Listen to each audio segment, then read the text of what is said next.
Hey, I'm Blake. And I wasn't paying attention. I'm Dave. Oh, hey, we're back for another Tall Boy edition of our weekly movie stream. I need it more than ever this week, Dave. I really do.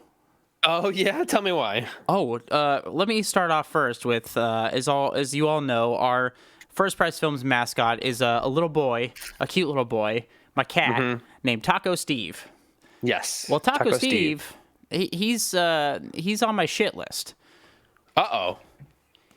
He shit in my bathtub.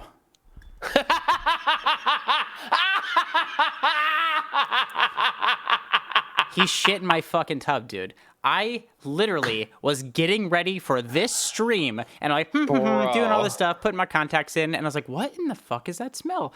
And I'm looking around, I'm sniffing, I'm looking in his litter box, and there's nothing in there. I open the shower curtain, turd, giant turd, right there, right at the drain. Tried to waffle stomp my my fucking shower. And I was like, dude, I mean, he probably got it because, he's like, my dad shits in the shower. I probably should shit in the shower too. No comment. How's your week going? Just blowing right past that one, aren't we? Okay. So, yeah, rough start to the stream, everybody. Who all we got here? We got Clopey1, we got First Prize Games. Icky, what's up, buddy? You're going 90 to What's going on, everybody? Classic Taco Steve. So, hey, John, what's up, buddy? How you doing, man? My journey took another hit today. Oh, no, what happened? So, yeah, out of my 9 applications for open positions in LA, yeah, I've officially been rejected for 8 of them. I'm sorry, dude. Yeah, it's fine. I'll get there eventually. It's just taking a lot longer than I wanted to. Well, you're fully qualified in my heart. Aw. It doesn't pay well. So, are you paying my rent now? Sure ain't.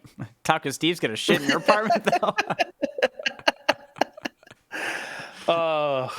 Yeah, probably. So, I did, however, watch not a movie, but I watched something for my own funness here. Love to hear it. What'd you watch? Sure, whatever. Clopey1 and I actually started a new show. Oh. New series, Love and Death. Oh, I heard it's good. Elizabeth Olsen and Jesse Plemons. I heard it's very good. I don't know. So far, we've only got 1 episode in because you know how little time I got. But so far, it's very entertaining and very I guess confusing a little bit. Not a lot of it, but like, confusing in the sense of like, what are you guys doing? Just do the thing already. Excuse me. Hopefully it all weaves together and pays off tremendously for you. I have heard it does, yes. In the end. Oh, okay. So. Well, that's good. You hate it? Interesting. Oh, wow, Icky. Interesting. Yeah, I haven't seen it, but I've heard a lot about it. I've heard some big recommends. Yeah, you'll have to keep us updated. I watched a couple things, yes. Honestly. Hit me. Not good things. Okay, I actually somebody in the chat who she hasn't been on in a little bit. I think she changed jobs, but our friend Avery, she runs a podcast as well. She's in our chat sometimes.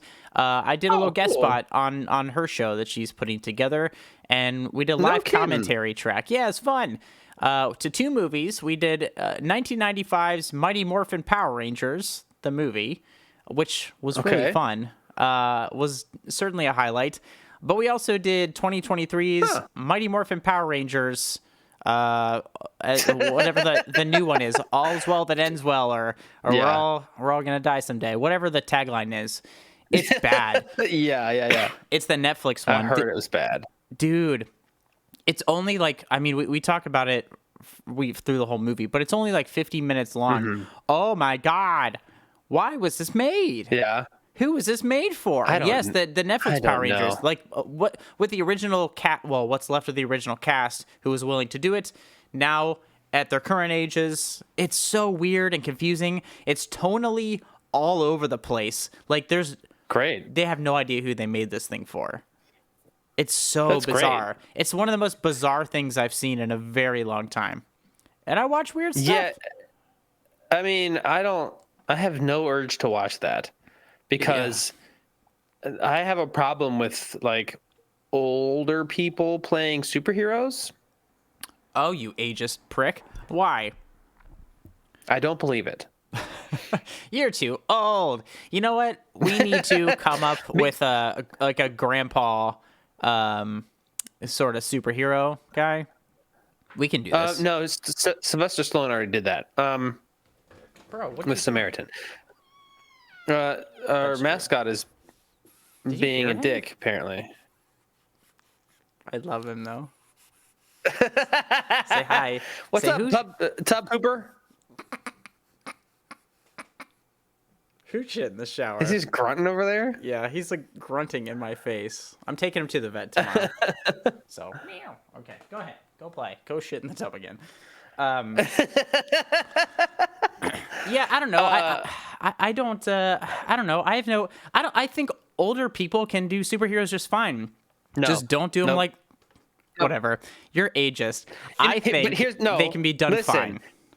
They cannot, because I am almost 35 and I tweak my neck looking at my feet. There's no way they can be superheroes. But they're super people. They're above ordinary, Dave.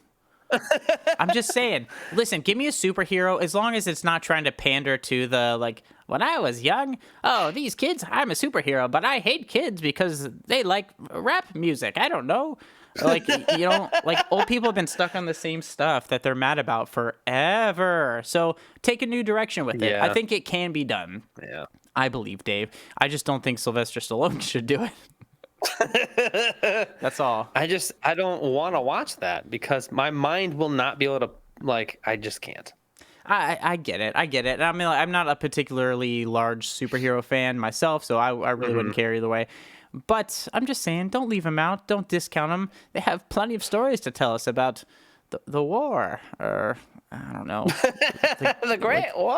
The I don't know. Remember when White Castle hamburgers were 5 cents? Remember when gas was under $1? Plenty to learn, Dave. Lots of historical context that we're missing out on. Remember when $20 used to fill up a tank and you'd get change? No. Yeah, I do. Bro! Fucking Steve. Steve breaking that silence. He's beautiful. Straight up on a bender today. Do you have more poops to get out? What is going on with you? Oh, see, okay. Who would Robin Williams play in the MC? That's actually a really good question. I don't know. I don't know enough characters. I think he would play alternate universe Tony Stark. Probably. Right? Like the wacky Brilliant. Tony Stark? Yeah. You got something to say, bro. I think I think he would go Good Will Hunting. Less wacky, more serious. You think? Yeah, maybe. So then who would he be? Who would he play? I don't know. Doctor Strange? Thanos? Thanos' dad? Alternate Thanos? Like, I don't know. Less Josh Brolin Thanos?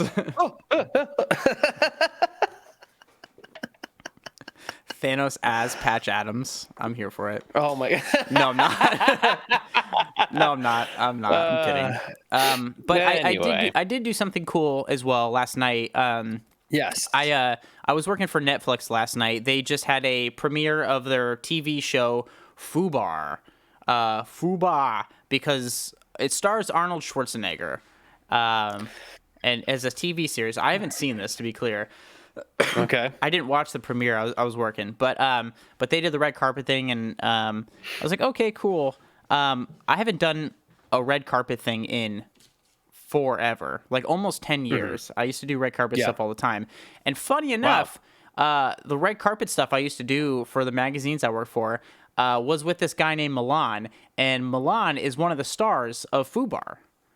So oh shit, it's cool. So it was like he's walking, like, so I saw him at the after party and stuff, and so we got to talk and chat and stuff for a bit. So it was cool to see him again. But it's like, man, we went from doing red carpets together to like him being on the red carpet, like 10 years later. That's pretty cool. It's cool. He's a really nice dude. Pretty cool. Really talented guy. So that was fun. That's and great. Hold on, they. Oh yeah. What?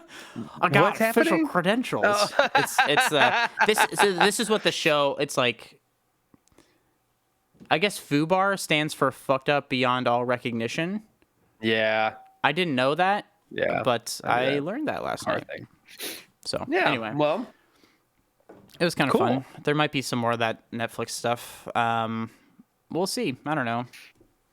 I'm just here drinking my beer. Great. Well, do you want to get into the movie news then? I have plenty of movie news. That sounds like a good idea. And the first one, I just segued us right in, if you don't mind me taking the lead on this one. Absolutely. Netflix hires Arnold Schwarzenegger as their chief action officer. Whatever the fuck that means. Oh no! It's not like a real thing. Obviously, it's just like it's just a promo thing. But like, I was like, because I was like, there's CAO. I was like, that's not a real thing. And I'm like, oh, duh, it's a joke. It's a joke. Get it, Blake? You get it? Yeah. He's an action guy. I think my favorite part. Well, you got it faster than I did, by the way. So. Well, I was reading. I was like, that's not a real job. The funniest thing too, though, on the red carpet is they were like having people go through like, oh, what's your favorite like Arnold one-liner, and everybody did theirs, and there was a lot of people, not a lot, but there was a couple people who said, get to the chopper, but literally both of them didn't say get to the chopper, like get the chopper, or like go to chopper, and I was like, how do you fuck that up? What are you doing? Everybody knows those lines. I really hope that they asked you and you said, knock, knock. Stick around. There's some deep cuts in there, but there's plenty of I'm the potty pooper, lots of good stuff. Yeah, and John, you're right. Like, I never saw Schwarzenegger doing a TV series, but like it was bound to happen, right? Sure. I think it was. I'm not saying it was a good idea. I haven't seen the show. I can't judge. But I am saying that, I could see it happening. The man doesn't have to do anything. But if he's more suited for anything these days, it's probably TV. Yeah, I would say so. Yeah, in whatever form that takes. Smaller bits at a time. I think so. Yeah, he's the star. I think so. Well, speaking of Netflix. Oh, no. They actually have started rolling out their password sharing crackdown measures. So far, I believe they've only done this in Canada, Spain, and New Zealand. But basically, they revealed that people can share their account with members outside their household by transferring a profile to a new membership or by buying up to 2 extra members for $7.99 a month. What? Like, yes. Additionally, like you can, what? Mm-hmm. That's, you pay your $14 or whatever dollars a month, whatever it is now. And if you want to share your password with somebody outside of your household, you can for $8 extra a month. Wow, dude, what? I don't know. It's just like such a slap in the face. After there was such a big campaign from them. We've talked about this before, but there's such a big campaign from them. Early-ish on, maybe 5 or 6 years ago, it's like, you can share your password with anybody. It doesn't matter. Everybody has access to Netflix. And now they're like, that's costing us a little bit of money. Can we pretend that didn't happen? Is that a thing for you guys? We have to finance the series FUBAR, so you can't be sharing your passwords anymore, okay? I get that Arnold money. Well, yeah, sure. Fuck them. I don't know. It's just it's dumb. It's gonna be. Is it gonna backfire? I don't know. How big is too big to fail? I don't think Netflix is too big to fail, but I don't know. Yeah, I don't think it's really gonna affect them. I know people are just. I think it's just people grumbling, as they just fall in line. Because honestly, like as shitty as that is. The share your password with anybody thing, that was an unsustainable business model, and they knew that. And they finally like, well, fuck. And like, if you're being as objective as you can, it is kind of insane to be like, yeah, let me just share my password with whoever the fuck I want for this service that I have to pay for that will go away if people stop paying for it. Which is fine, and I understand, but like the issue being they like promoted it. They promoted you sharing your password. And so like I understand if like, you know, it's been a handful of years and like they're like, okay, we're gonna crack down on this. But when you release ads encouraging people to share their passwords with friends and family, and then they walk it back, like, oh, we got yachts to pay for, bro. Like, I don't know what to tell you. You can't share your password with your dying grandmother who just wants to see her programs, you know, on her deathbed. You know, she's got to pay. She's got to pay $7. She's not going to be able to use her medication because she's got to watch fucking Night Court or whatever. To be fair, she probably has an antenna still strapped to the back of her TV. Okay, can I tell you something? What? I don't have an antenna, like a bunny ears antenna, but I do have an antenna, and I do watch over-the-air TV because I'm 80 years old. Just saying.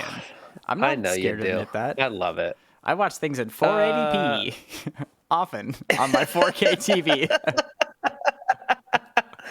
Yeah, that absolutely 100% true. Oh, fucking damn it, Icky.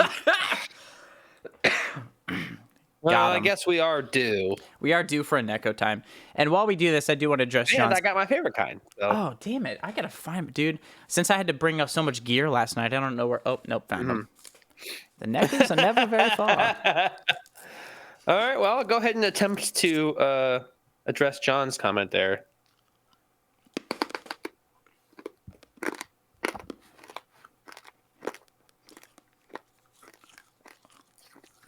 Ooh. Okay. Okay. It's fine. It's a fruitier flavored beer, so it could be worse. I don't like it. I don't like it. No. Actually, you know what? Oh, you missed out, Hawk Rules, if you just showed up. Taco Steve shit in my tub. Yeah. It's true. Yeah. But, no, John's right, though, because, like, TV back in the day, you know, that's, like, low art. You know, but, like, movie stars, if they're doing TV, that means their career is just sailing off into the sunset. And now, we have prestige TV. You know, we have cinematic TV. It's not I Love Lucy anymore. It's not, you know, Leave It to Beaver. So, don't you encourage him, Wendy. Don't you dare encourage him. Thank you. Well, it's too late, dude. Wendy's going to encourage him. Chloe and I started the Taco Steve Stands fan club. I'm never going to be able to use my shower again. No, man. It's just going to be... That's the new litter box. You don't have to shower in the litter box. You are the litter box. Well, that's the thing, too, not to diverge again, but, like, I've been in the shower multiple times, and he's just hauled his ass into the shower, and I'm like, what are you doing, bro? And so I pull and I kick him out, and then I get out of the shower, and I'm like wiping out, and he just leaps his ass back into the shower, and he's like, splash, splash, splash. He loves the water. What? Yeah, loves the water. That is so strange. My cat is borked.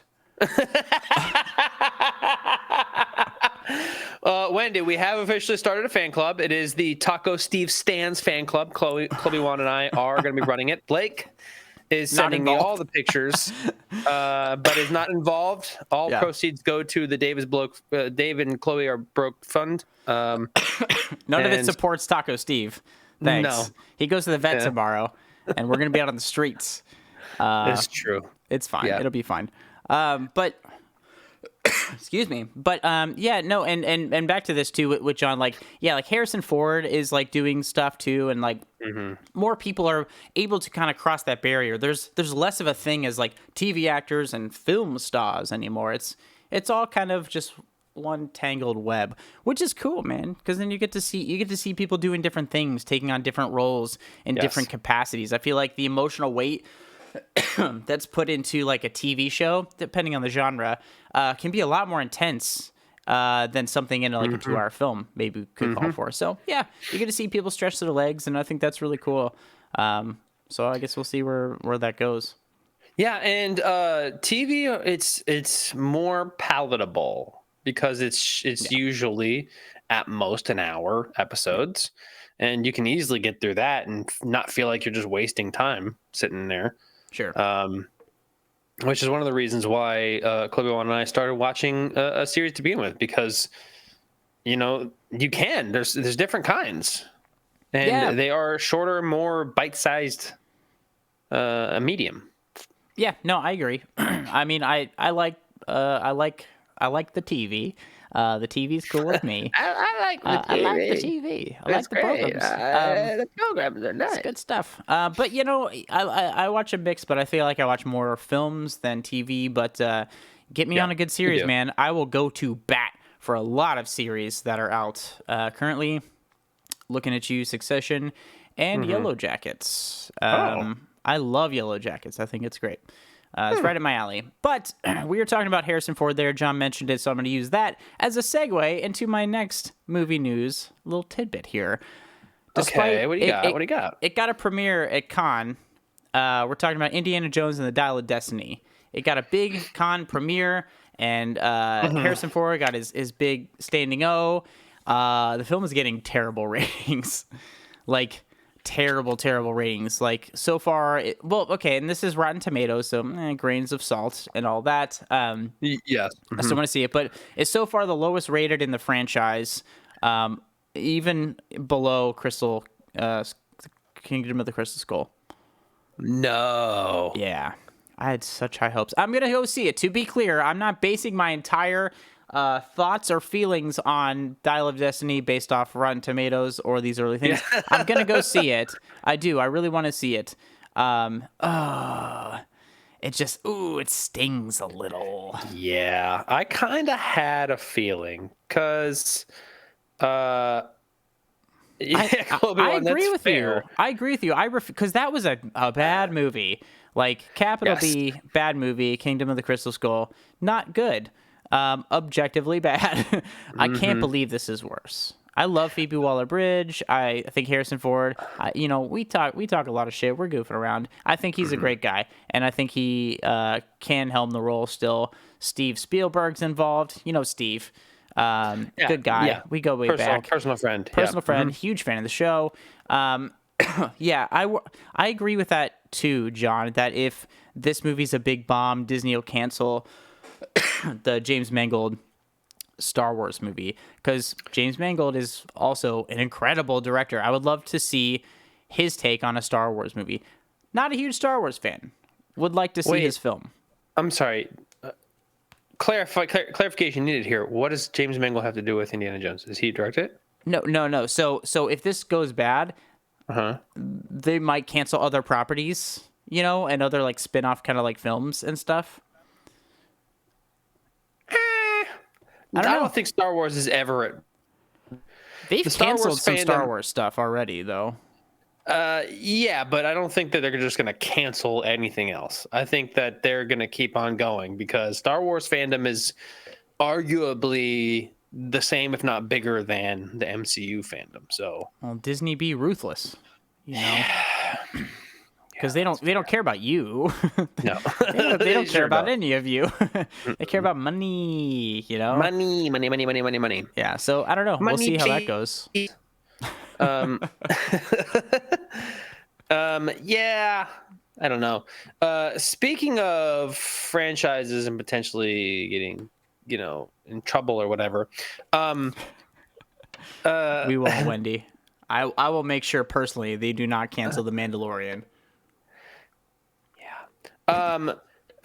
Marvel has there's been somebody came out and said that the whole plan for phase 5 and 6, or whatever the fuck they're called now, was changed after they saw Jonathan Majors in his Kang role, and they recentered everything about to like has him as the main villain. And so basically now they're fucked, because they've never done that before. Yep. And now they don't know what to do. Nobody knows what they're going to do. People have heard conflicting stories about that they are going to replace him, but then also they're not even considering replacing him. So I don't know. That's a time will tell kind of thing. Yeah, I mean, when you hitch billions of dollars to one wagon, cross your fingers and hope for the best, sometimes it blows up in your face. And sometimes, you just have to grin and bear it. Looking at you, DC. The Flash, Ezra Miller. I heard, didn't somebody huge just give like a glowing review to the Flash movie? I feel like I've heard that it's like gonna blow your mind or something like that. Like it's like like absolutely amazing or something like that. I don't know. I don't really care. I'm not. I don't really care. I don't care about the Flash. So I don't either. I really don't care either. Yeah, time will tell. Want to hear something fun? Yes, always. So we're not getting into it quite yet, but we're talking about a couple action movies. Action movies. There's action Today. There's lots of action, but action movies. We're talking about Fast X and Airplane versus Volcano, equally as good. And there are confirmed Fast and Furious spin-offs in development following the debut of Fast X. First off, we're going to get into Children of the Fast and the Furious. We're going to get into Children of the Fast and the Furious Havana Nights, as well as a gritty take on what happened to Jesse after he died in the first one. A little trip through the afterlife. So we're really digging deep into that Fast and Furious lore, Dave. What do you think? How do you feel? Well, actually, they are... Apparently, Vin Diesel has said, oh, yeah, I've been working on spinoffs since 2017. And... so that's a real thing. Apparently, there's going to be like an all-female centered one happening. Sure. And the kids version, there's gonna like because we talked about this. Obviously, I'm making jokes, but like we talked about this before. They're like, oh, like all the kids of everybody are gonna grow up and they're gonna be an international spy heist team. Like, stop it.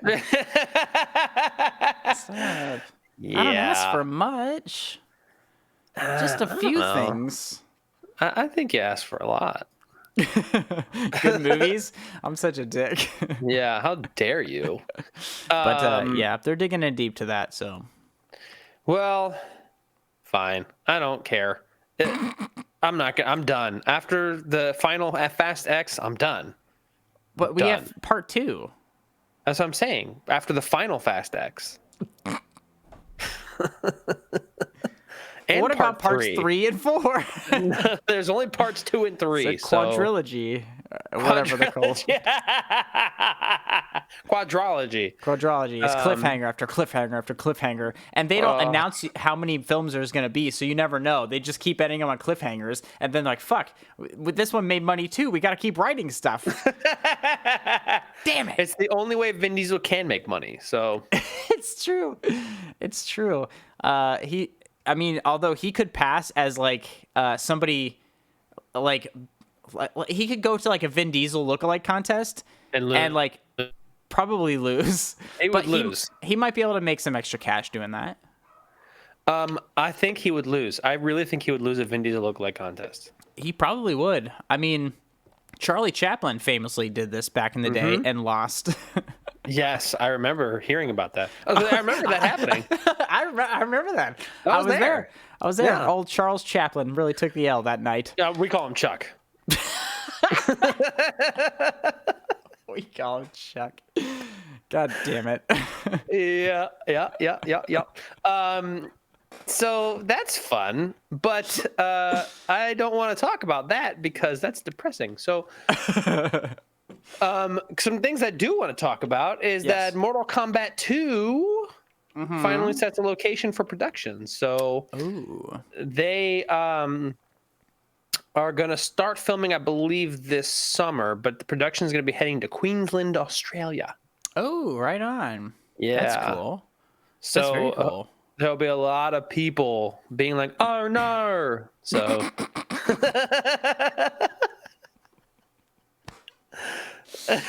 Wasn't prepared for that one.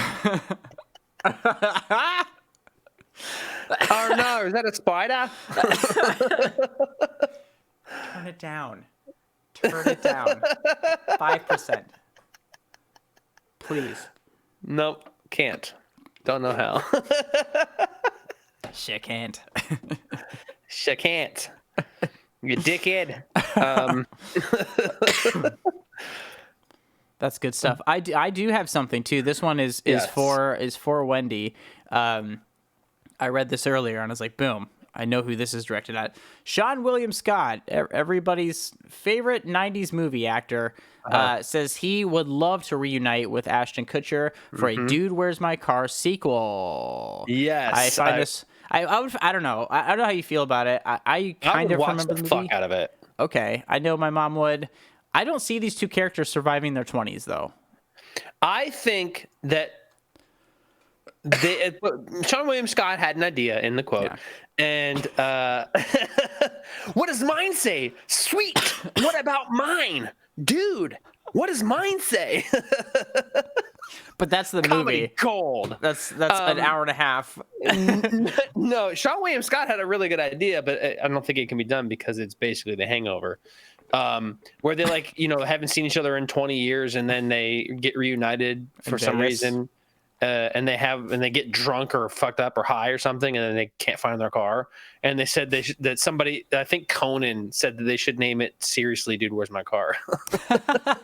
Well, they find their car on the roof of a Vegas hotel after going through a bunch of shenanigans. Yes. And meeting Mike Tyson. Yeah, that's definitely what was the story planned to be. You see a Celine Dion show. I don't know. Yeah. Anything could happen. Oh God, did she really, Chloe? Did we But need why? one? Do we really? Why? Can we not? I really am so tired of these. Wait, brought up American Pie 5, or brought up how stupid and embarrassing that would be? Oh no. Who asked for this? Who asked for another? Because didn't they do like a American Pie reunion movie or something like that? Yeah. That didn't do good.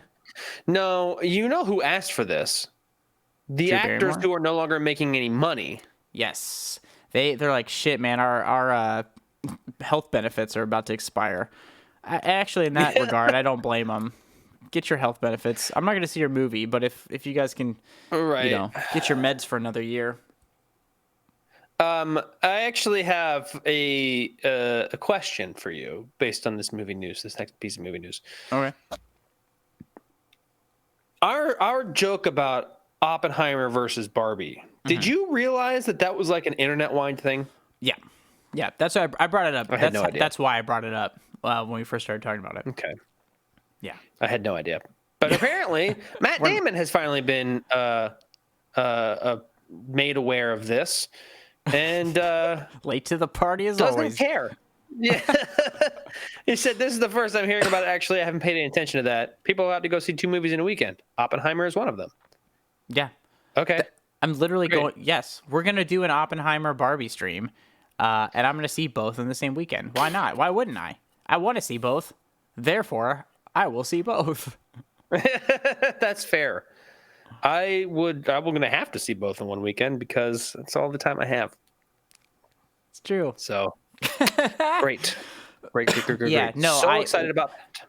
I am not clever enough to come up with that prime matchup. They both come out on the same date, and I think it's a good it's a good head-to-head matchup. But here's the debate for me, at least. You tell me where you find yourself on this. I saw the trailer for Oppenheimer when I went and saw Fast X, and I was like, I stay away from materials as much as I can, because I want to go in cold. But the trailer for Oppenheimer looks awesome. I'm very, very excited for it. And I know the trailer for Barbie looks really fun. Which one, how are you going to program this personally? Which one are you going to see first? Which one is the closer? I think I would probably see Barbie first because I have a feeling I'm not going to enjoy it at all. Oh, interesting. Yeah, but I think I'll end with Oppenheimer so I can end with another Christopher Nolan fucking mind-blowing movie. So okay, I was going into it. I mean, I was going to program it the same way because I'm going to see Barbie. I want that. Well, here's the thing, Chloe One. I would end with Barbie if I liked myself more. If I wanted to be happy, I would end with Barbie. But no, I want to be miserable all the time. So I'm going to see Barbie, and then I'm going to be like, haha, that was something. I'll think of it when I think of it. And then I'll eat lunch, and I'm going to do the thing. I'm going to drink my drink, and then I'm going to go to Oppenheimer. And I'm going to sit there in the dark alone for 3 hours. and I'm gonna leave. I'm gonna trudge my ass to the car, and I'm gonna come home, and I'm gonna fall asleep on this couch. And Taco Steve is gonna shit in my tub again. All of this sounds very on track for sure. I can't help it. I just am the way I am. Blame Wendy. Yep, Don't do that. I'm kidding. I do. I will say though, Thank you, I want to One. go ahead and it's very Blake of you. I want to go ahead and do my last piece of movie news, which I think actually gets us perfectly into our whole thing. Yeah. Fast X star Michelle Rodriguez is under fire for the dumbass comment of the year. What now? She said, "I'm getting tired of all these Marvel movies. How many of them can you make?" On a red carpet at Comic-Con. Ma'am. Let's go back let's go to the back room and have a little talk. Bro. With some charts and dates and movie posters. Are you for fucking real? Yes.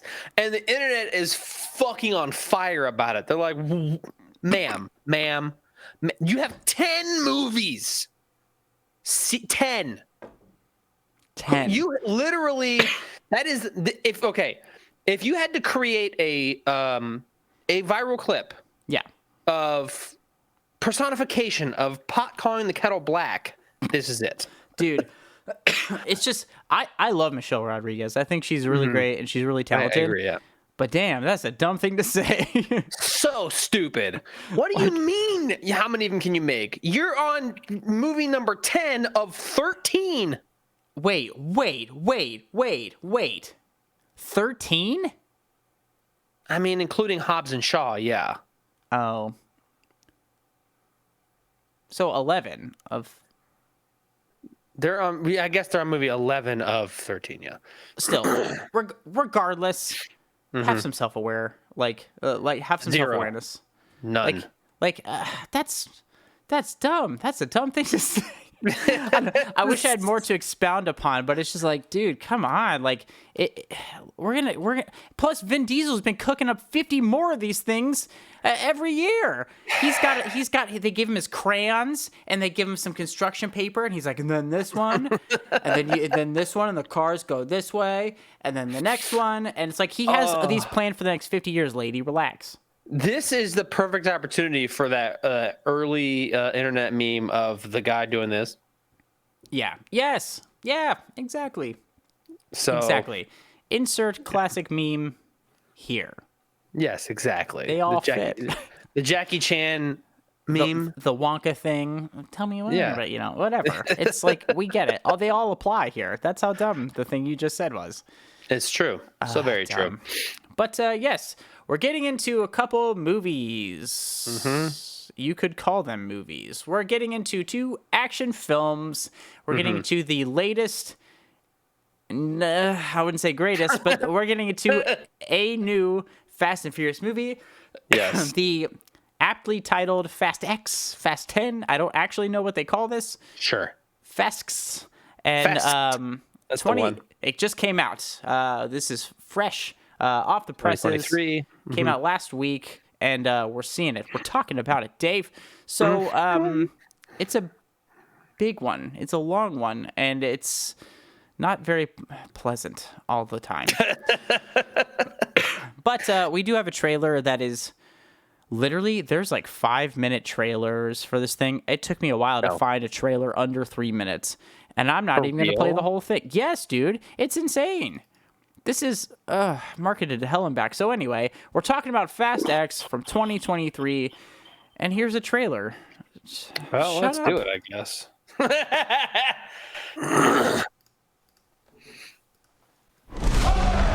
Punch it! You know, we'd already be there if Roman wasn't driving Ford Knox on wheels. You see me shining, baby? Look, Dave, they're in cars in exotic locations. We're locked inside. That's fresh. That's a bomb. Very All right, fresh. dorks, what are we blowing up? What? The Vatican? Wow, you guys are going to hell. Get out of there!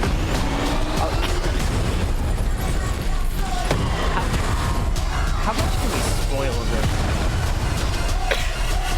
I don't know, man. I don't want to spoil it, but all of this happens very, very early in the movie. This is true. If you never would have gotten behind that wheel, I'd never be the man I am today. And now, I am the man who's going to break your family. Piece by piece. The devil's coming. Sure.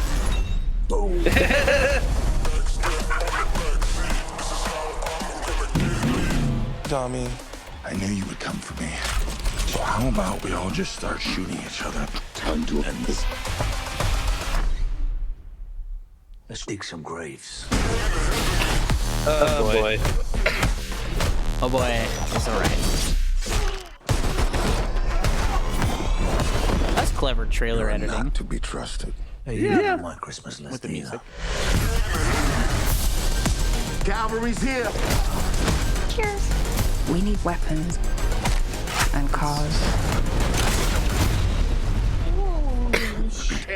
Oh, John, she wanted to be in this movie. Helen Mirren requested to be in this movie. Yes, she really wanted to be in this movie. I'd stay down if I was She was in you. F9, me harder for actually, and then reprises her role in that here. The game's Both over, of them, Dom. it's just You one lose. scene each movie. I still hope she got paid a lot.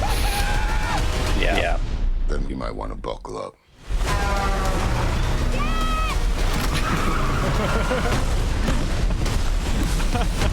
Fuck off.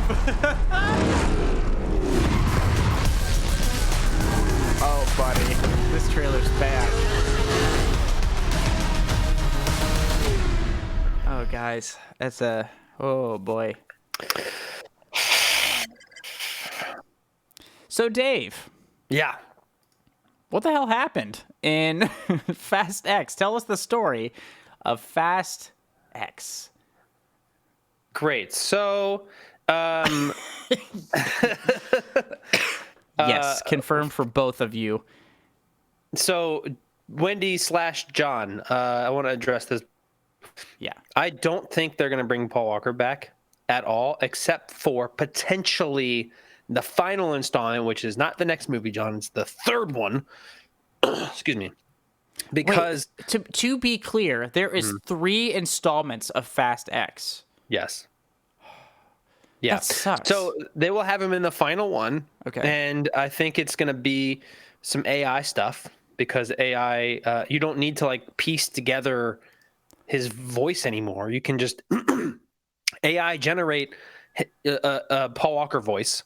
Yeah. And potentially do the same for like the deep fakes now are like incredible. So I think they'll use his brothers to like physically play him, and then it'll be like a similar to how they sent him off in the 7th one. I don't think he'll actually have any action, maybe. Yeah, I would say, but how does that feel to you? Like being a big Paul Walker fan, like how does that feel? Do you think they should have killed off his character instead of like going through all this?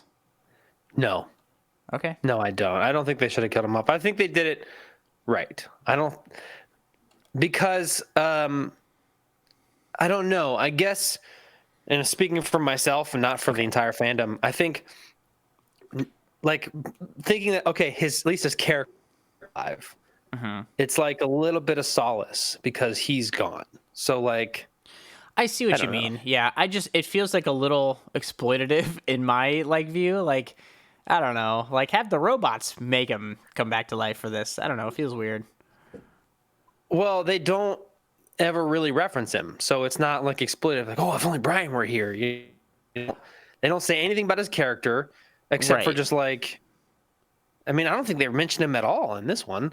Yeah, they do. But maybe once, but they don't like talk about like other than just like, oh, how's he doing? You know, that kind True. of stuff. So Well, yeah, no, that's fine. But to bring him back for like like an action scene or like for anything, I don't know, feels kind of weird to me. I don't know. I don't think it That's- should be an action scene. I think it would just be like the very end where it's like they're all sitting around for their final fucking barbecue, and then Brian shows up. Well, because they did play, like, they referenced the motif of that Charlie Puth song. Exactly. Like, they do that in Yeah. this movie.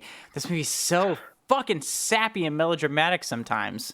Not all the time. Yes, Anyway, it is, okay, we yeah. got to stay on track here. What is the story of this movie, the first installment of Fast X? So, yes, they were, John. I agree with you, John. they would be a lot better now because of the deepfakes and whatever. Anyway, AI. So this story is a continuation of the ever-growing ridiculousness that is the Fast and Furious franchise. Basically, in Fast 5, when Brian and Dom steal a safe from a drug kingpin or whoever the hell in South America, Yeah. they retcon him to have a son that they just didn't mention in Fast 5, of course. And he's pissed because they killed Daddy and stole all his money. So he's coming back for revenge, but not to kill you right away, to torture you and hurt the people that you love Yes. before killing you. Yes. And it is an international cat and mouse game. Yes. I guess. There's a lot of stuff going on, but I do have to say this is a little less convoluted plot-wise than Yes. F9. I agree. So getting into first impressions, for me, oh boy, better than F9. But this is a creeper of a film in terms of like the badness. The badness creeps up on you. Like, whereas F9 was like batshit from the very beginning of the film, you know, the cars like swinging on the rope bridges and stuff like that. This one was a little more reserved until the third act. Reserved for a Fast and Furious movie. So I got through the whole thing. It's 2.5 hours long. So there's that. That's my first impression. It's better than F9. What's your first impression? Yes, that's exactly my first impression. I said the same thing to Clobiwan, that it's better than F9, and it is a low bar for sure. Yes. But it is better than F9, and you're absolutely right. You said it more succinctly than I did. It's more reserved in its action shit. Like they don't really do anything until the final act. That's like 100% unbelievable. Yeah, there's a little game of like Vatican pinball with a bomb like that we saw in the trailer. But which is ridiculous. It's ridiculous, but it is ridiculous. It's played a little more restrained than by the time we get to the third act, which we also see a lot of in the trailer. It's true. It's ridiculous, for sure. But it's less ridiculous. And actually, before we get too into it, I saw something yesterday. Yeah. On Instagram, somebody's like, "What was the moment that you that the Fast and Furious franchise lost you?" And somebody took a shot from was it F9? Yeah, it was F9, where Dom's brother's getting thrown off the runaway train or whatever the fuck that is, and Dom like speeds up and hits a car and bounces off the truck and catches him. And I was like, that's the moment that lost you? Yeah. Not the moment where they send a Fiero to space, not the moment where they jump a car between 2, 3, 4 buildings in Dubai, not the fucking rope swing. There's so many more fucking moments way earlier than this that you should have been lost. Plus, they've been using cars to catch people in motion for about 6 movies now. It's just a thing that happens. They're like, this guy's falling. He's like, let me catch him. Like, no, what? What are you doing? Like, I'm going to pinball after this and ramp over here. And then in midair, I'm going to come ahead. I'm going to grab him outside of the window. I'm going to pull him back into the car. And it's like, you could also just like band together and hold your arms out. But like, no, we're going to do it with a Challenger from 1968. Yes, it's souped up for sure. Yeah, it's stuff like that. But getting into likes, there are some things I do like about this movie, Dave. Yes, I want to hear them. And I want to get into my biggest like first off. Yes. 2 words: Jason Momoa. Yes, yes. I'm so happy you said that. Jason Momoa plays the big bad guy, Dante. He's hands down the best thing about this film. He's the perfect villain, and he is having the time of his frickin' life with this movie. He came on set and was just was like, hey, just being cool, funny guy, and it works. It really works. He is being absolutely lauded for his performance by the internet, and He should I be. agree wholeheartedly. Somebody said that his performance is akin to Heath Ledger's Joker. No, it is not. But Yeah, I mean, like, not in terms of how great it is, but the type of character just being an absolute psychopath that. I can see the comparisons in that, but I do have to say, like, Yes. Jason Momoa, like, that energy is what this movie needed. Yes. Because these, without that, these are awful melodramatic slogs of, like, Yes. just action and some family and stuff. It's just like, oh my God, I don't care about any of this stuff. But he brings, like, the most needed levity to this series of all time. I'm not a Fast and Furious fan, but this, every time he was on screen, I was like, this guy showed up having fun today. This guy had his coffee and he showed up and he's just being a fun, goofy villain because he's menacing, but he's more of like fun. He's cartoony, but in a like not a winky kind of way. I don't know. I think he does it perfect. Without that, I would hate this movie. He was so Truly. good.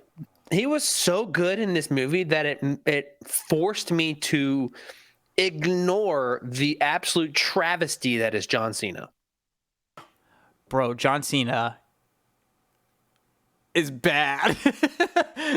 John Cena is so bad. He's so fucking bad in this. John Cena is the anti-Jason Momoa in this movie.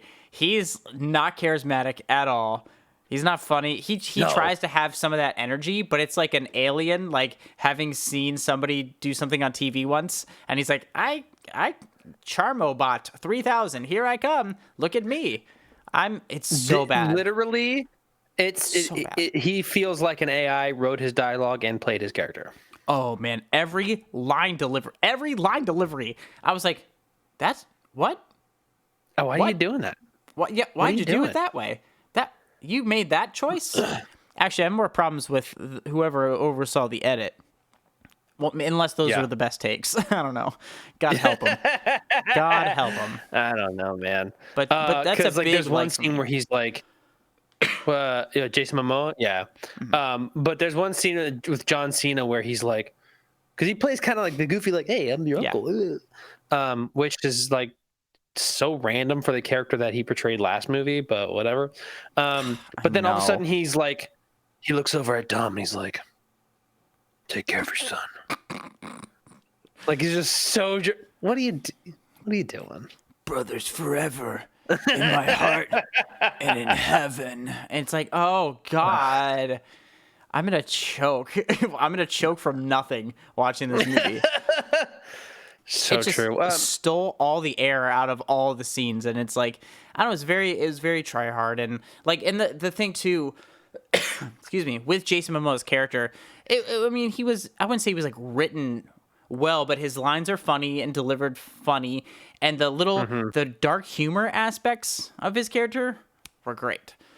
Love it. If this film had more of that like nod and wink over the top like energy for everybody, and wasn't like Vin Diesel, like everybody smoldering over family and stuff and just being depressed the whole time, this would be a really great fun movie. I wouldn't say great. This would be a really fun movie through and through. Yeah. Well, what other likes did you have? Because I'm interested. I knew you were going to say Jason Momoa, but I want to hear what else you got. Yeah, these are kind of like negs a little bit, and less convoluted, like I said, than F9. That was a big like. You kind of know what's going on.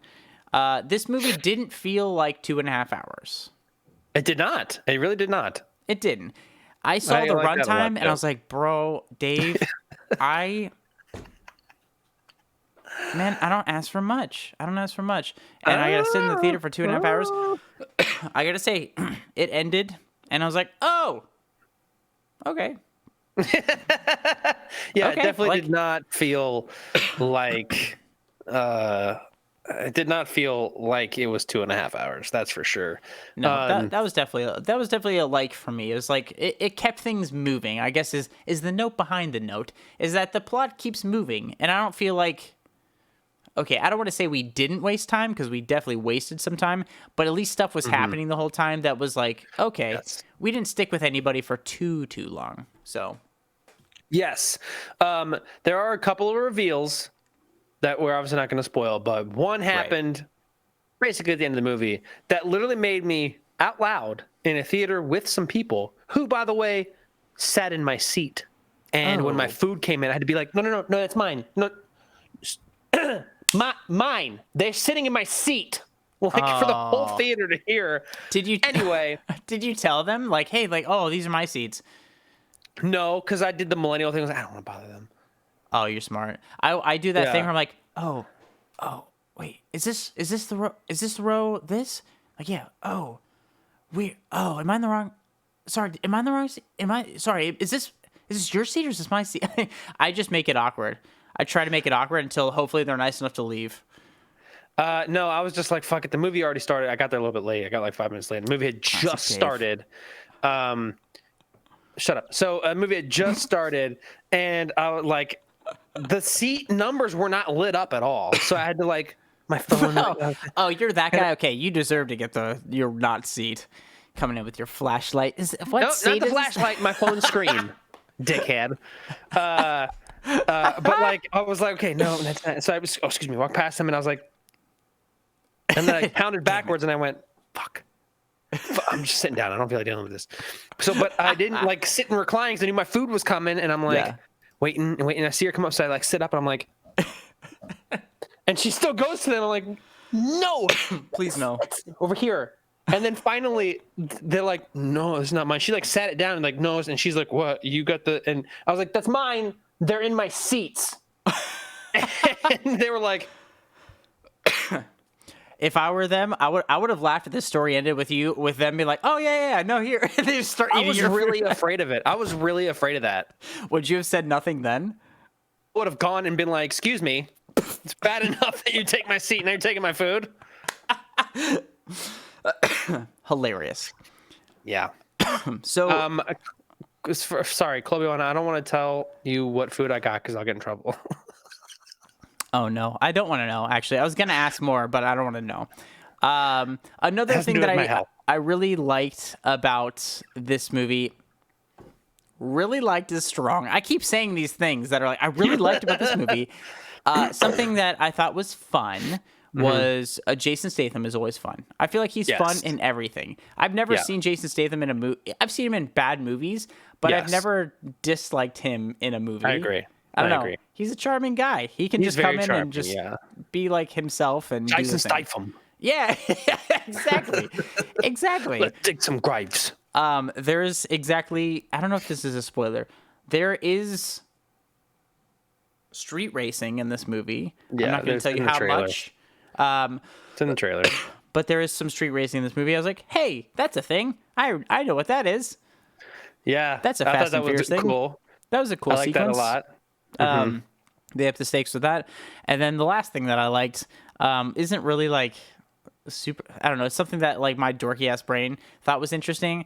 Dante, Jason Momoa's bad guy, he mentions something when he's talking to Vin Diesel. He's like blah blah blah, like, you know, something about ballet. He's like, I love Swan Lake, but you seem more like a Nutcracker guy.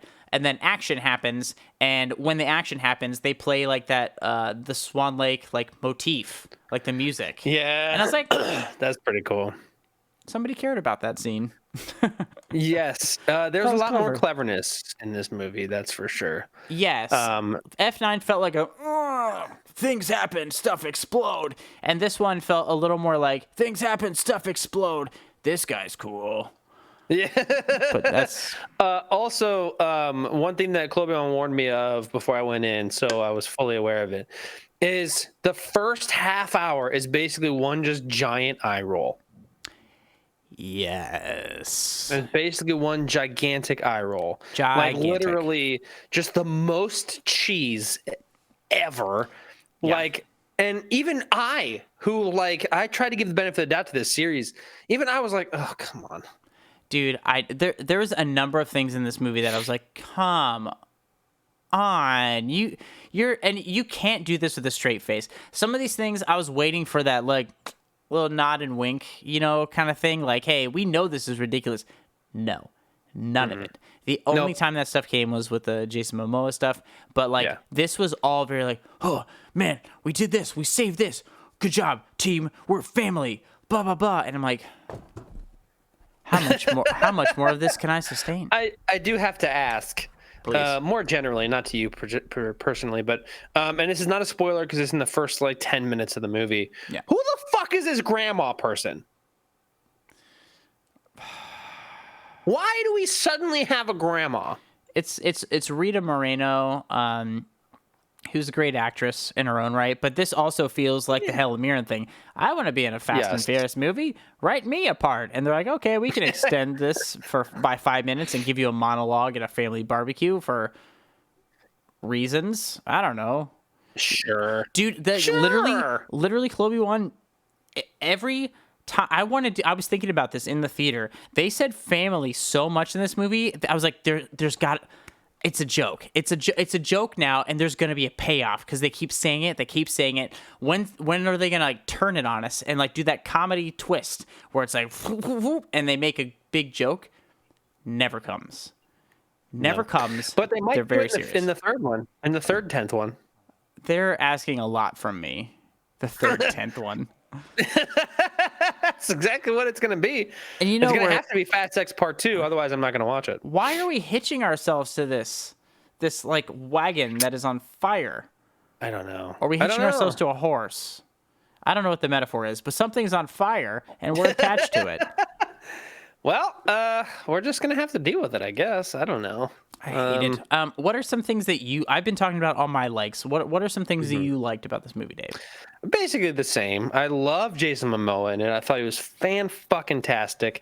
I'm actually a big Alan Richardson fan. Ever since I saw him, he's Ames. Who's that?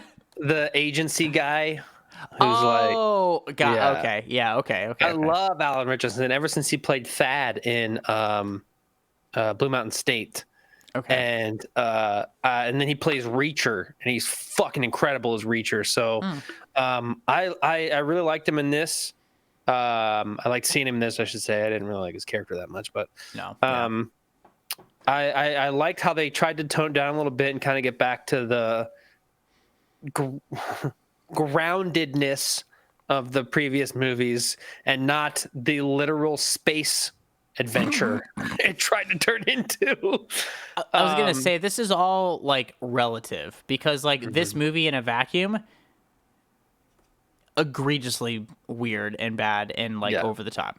This movie within the context of its own canon, reserved, quaint, and touching at times. I was about to say that we could just, the way this one could easily just replace 9, but I'm like, well, no, John Cena gets introduced in 9, so I guess not. But like, God, whatever. No, they did 9. There's no erasing the past. Yeah. You're stuck with it. You made this decision, and now you're stuck with it. I made my bed. I'll lay in it. So yeah, thank you. You're welcome. But that's all I ask.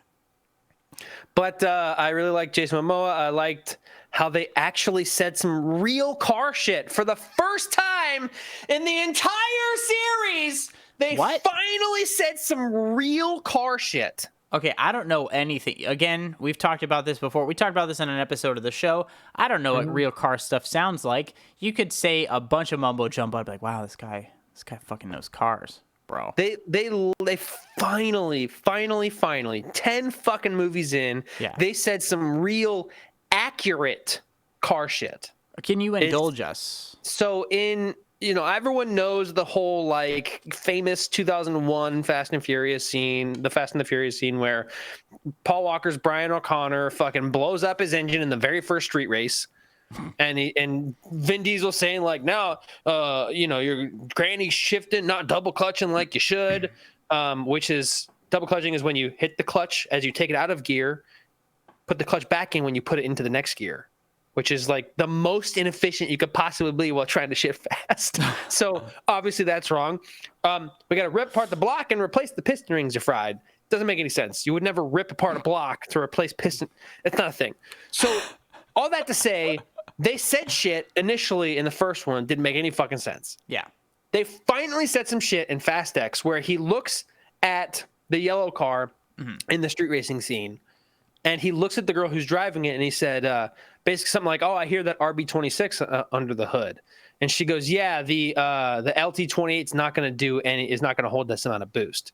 Real engine codes for the initial engine that wouldn't handle the boost and the aftermarket engine swap that people do into that car.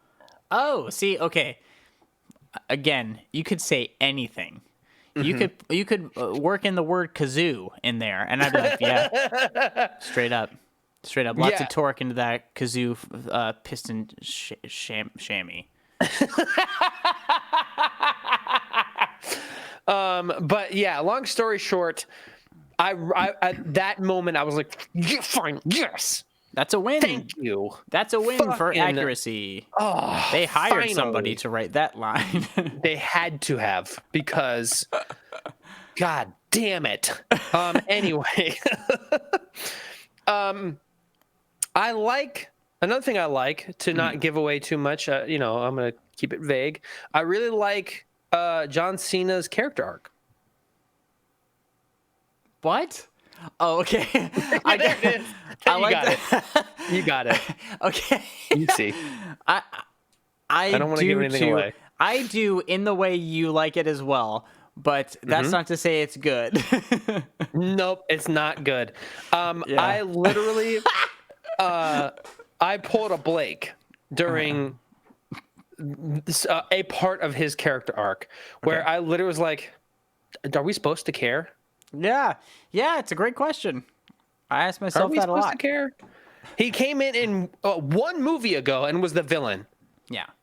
and now we're supposed to be like, I know. And then he comes in like as the really tough, like hard guy villain, and he's like really like intimidating. And he like his introduction in this movie's like, "Hi, hey kid!" Like literally, he's saving like Dom's son, and he's like, "Hi, what's up?" And then he's just like goofy guy for the rest of the movie. And I was like, "Don't do that."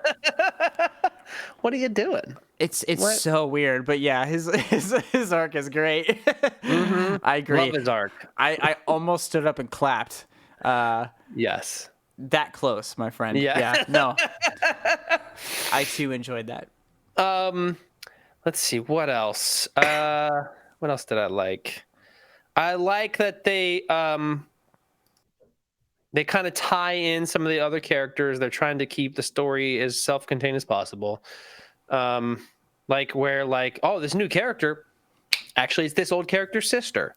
You know what I mean? Like They're doing a lot of that here, and it starts with the opening scene where we see that Fast Five, whatever the fuck it's called.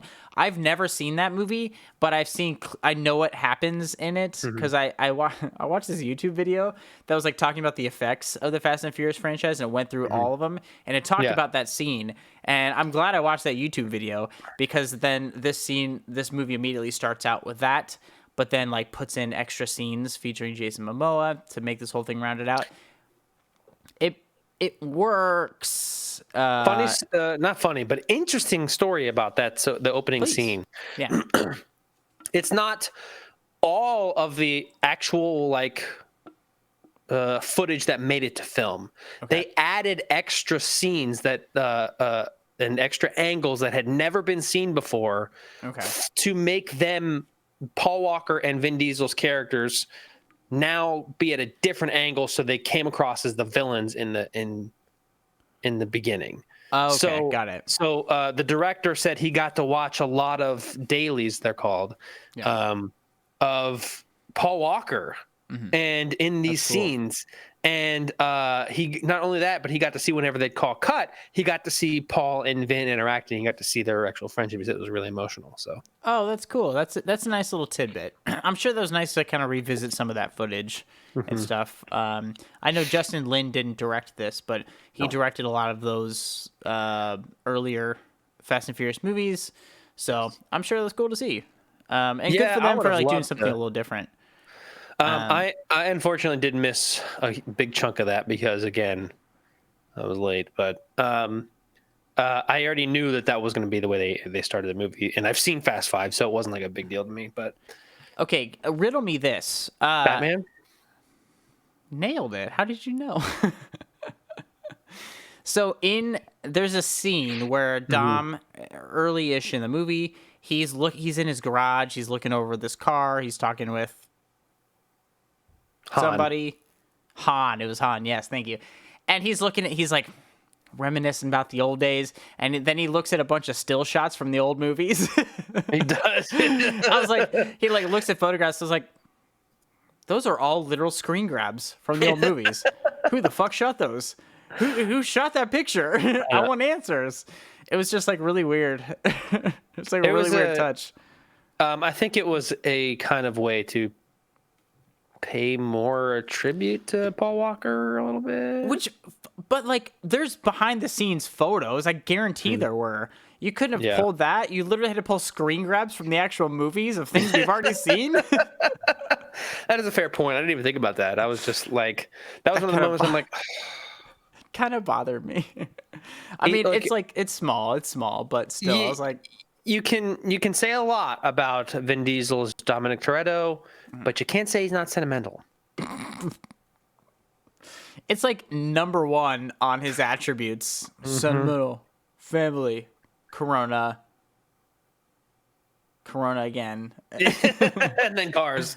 But it just like that part, I was like, come on, dude. He's not fucking just gonna sit around and be like, oh, the good old days, because you're still in him. He's still doing the thing. He's not like 58 years old now and like, whoa, yeah. Literally, my first thought was like, why are you taking precious runtime out of this 2.5 hour movie to make me watch Vin Diesel look at still shots from other movies that I've seen?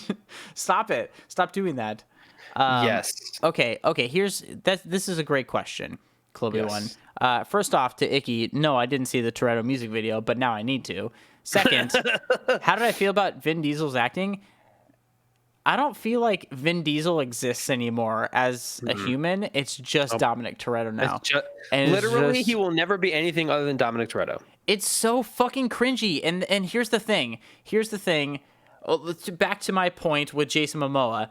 If Vin Diesel had that much self-awareness in any of these performances, it would be fun. These would be way more fun movies. Like they should be. Like you can't give me all this ridiculous stuff and then try to bind it together with this like heavy thematic underpinning of like family and unity and all this stuff and like patriotism or something. I don't know what they're trying to say. But it's like, dude, don't give me this stuff with a straight face when you're like jumping cars over dams and rivers and out of airplanes and all these things and pulling people out of the air. It's like that stuff is funny. It's like fun, goofy stuff. But then when they land and everyone's like, family, we're all together? Okay, good. Give me a hug. Man, I miss Paul Walker. Oh, man, I love my son. Man, you know what? I'm going to make love to my wife now. God, I love my family. And it's like, bro, stop it. I will say, in terms of Vin Diesel's acting, okay, if you were wondering why Vin Diesel in F9 didn't have very much speaking to do, now you know why. What's there to say? He's just so bad. He's so bad. And like, I think he can act.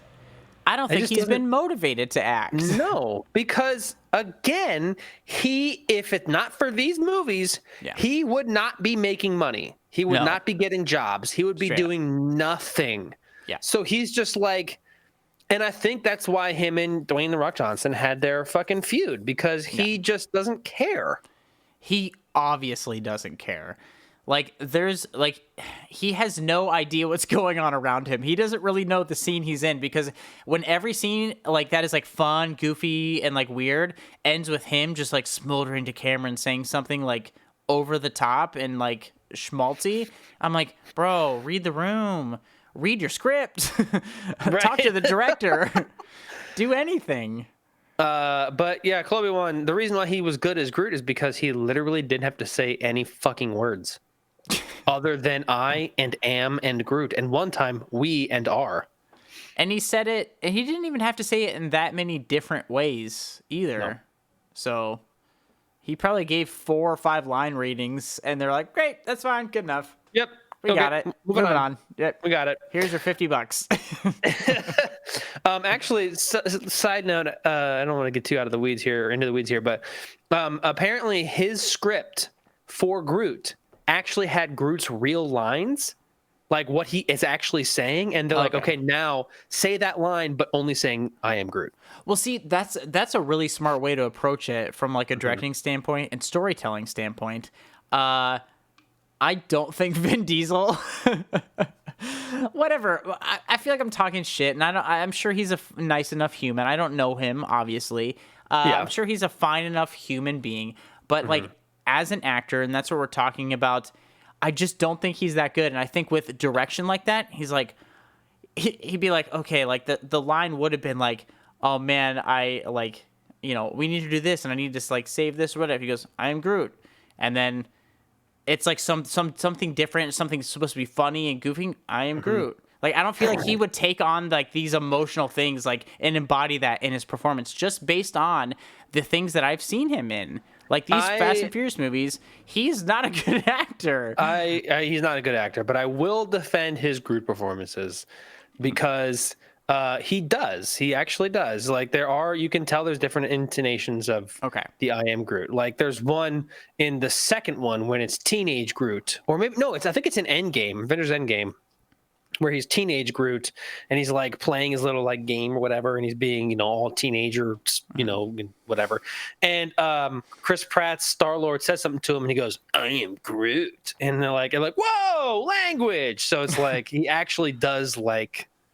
Okay. Well, okay. That's a little fair. bit. Enough to be like, ah. I think I've seen the first Guardians of the Galaxy. I think.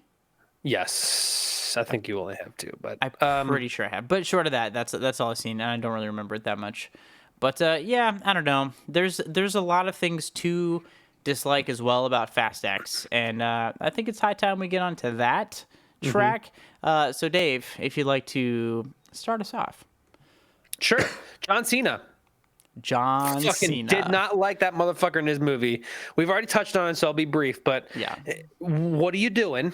No. What were your choices? Yeah. Why did nobody be like, maybe not do that? Why did nobody stop you? Nobody stopped him, and it's fucking incredulous to me. I just. It's. They let that happen. They let that whole thing happen. Yeah, for sure. Somebody watched that. They watched the dailies back, and they're like, "Fuck it." All right. Cena, whatever. Give it to him. I did not like the way that the cliffhanger is, because usually I can't say I didn't like it. It just took me off guard, because usually cliffhangers in these days, they have it's a resolution. Yeah. Wink, because actually this is happening. Cut. Right. Whereas this just like over. You're like, wait, what? Yeah, it did feel, for a cliffhanger, it felt very like anticlimactic and jarring. Like, yes, there were some things that like, so they tried to like close enough things off to leave us satisfied with this movie and leave enough cliffhangers, which I respect. I respect in the storytelling, especially for this kind of movie. But it was very much like, I thought the same thing. I was waiting for that last little button, that last little knife twist, and the screen just goes black. Yeah. And I was like, yeah. Oh. Okay. Okay. Beep. I'll see you next year. I guess. I don't even know if it's next year, because I don't think they did the Marvel thing where they just filmed everything all at once. I think it's 2025. Fuck you! Get it over with. Fuck you for real, dude. We God have 2 more of these, damn Dave. it. We have 2 more. I mean, I'm gonna still watch and enjoy them, but like, fucking do it already. Just film it all in one go. You know you're gonna get the money. Although this is not tracking as well as F9 did. I think it's gonna end up tracking better. I think it's because it was like F9 fatigue or Fast and Furious fatigue a little bit. But I think when they see enough people are talking about Jason Momoa, I think people will be like, all right, I'll go see it. I think in the long run, yeah. It's kind of the way, to me, I think it's going to do what Mario did, Super Mario Bros. Movie did, where it's like it kind of started out really slow and everyone's like, actually, go see this movie. And I think people about this one are going to say, actually, go see Jason Momoa. Yeah. And then the car community will be like, go see it. They said something accurate. There's one line and it totally makes sense. It's completely accurate. They didn't fuck it up. Yeah, go see it. Give him $15 and you're going to hear that one line. It's going to totally make sense to you. You guys can high five all the way to the car. It's going to be worth the last 22 years. There's one thing in this movie. I mean, there's a lot of things I disliked about this movie. Like unnecessary things happening all the time.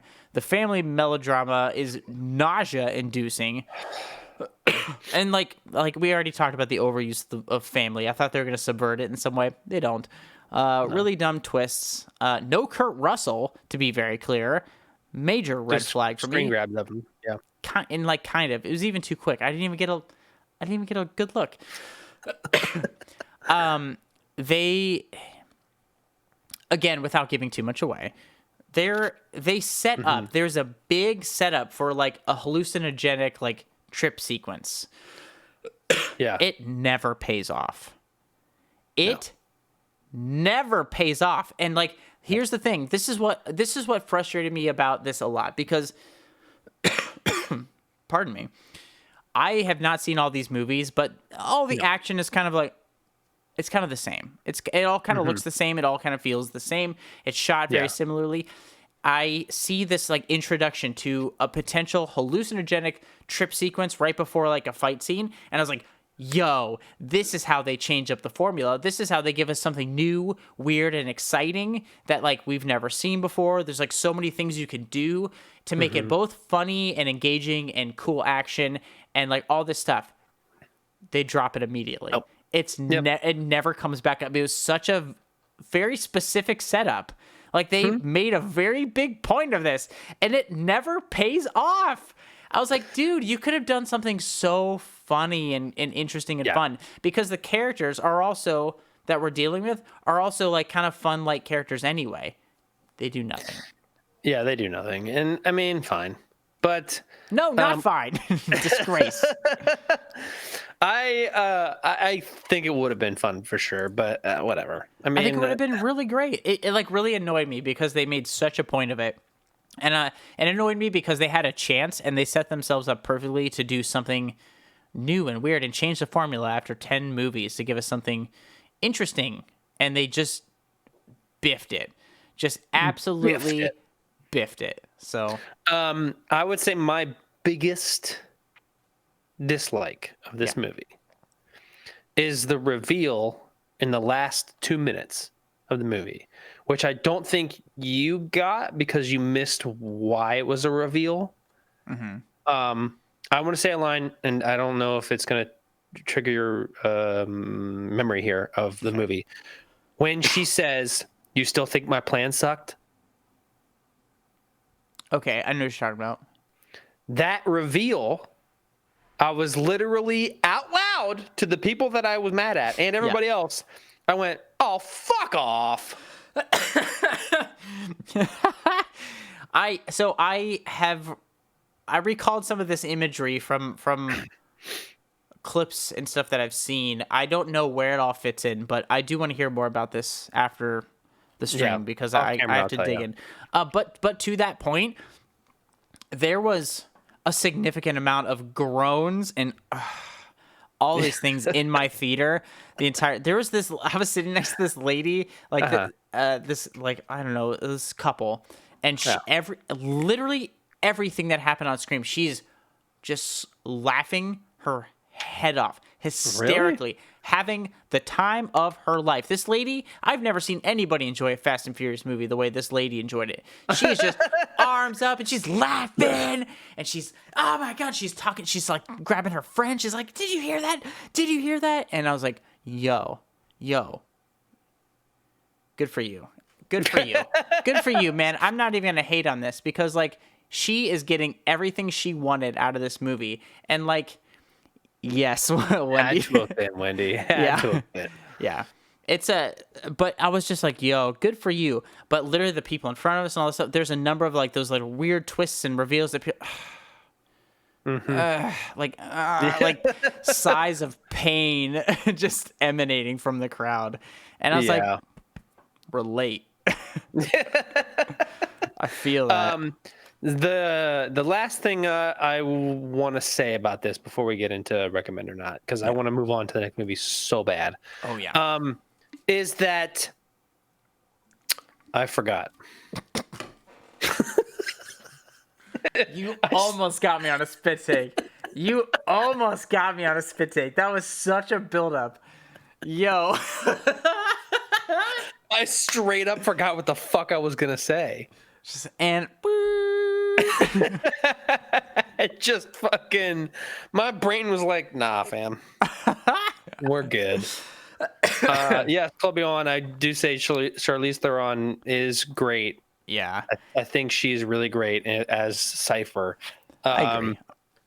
Yeah, there was good performances in this. I agree with you.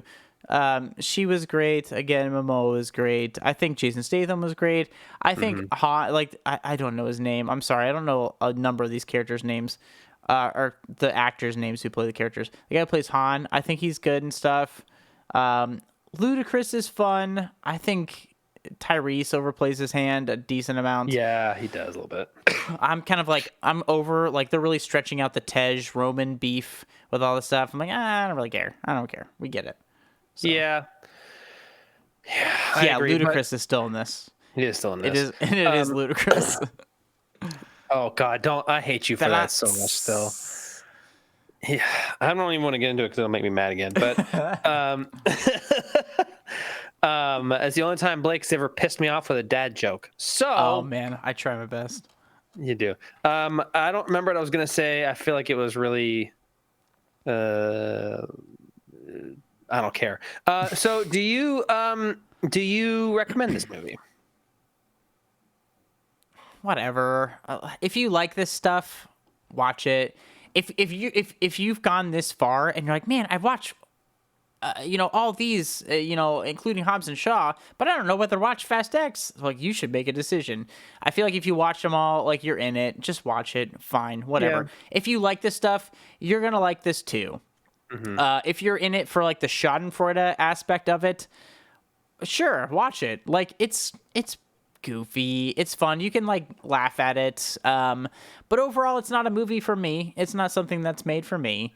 So if you have gone this far and you're wondering whether to watch this movie or not, just do it. I don't care.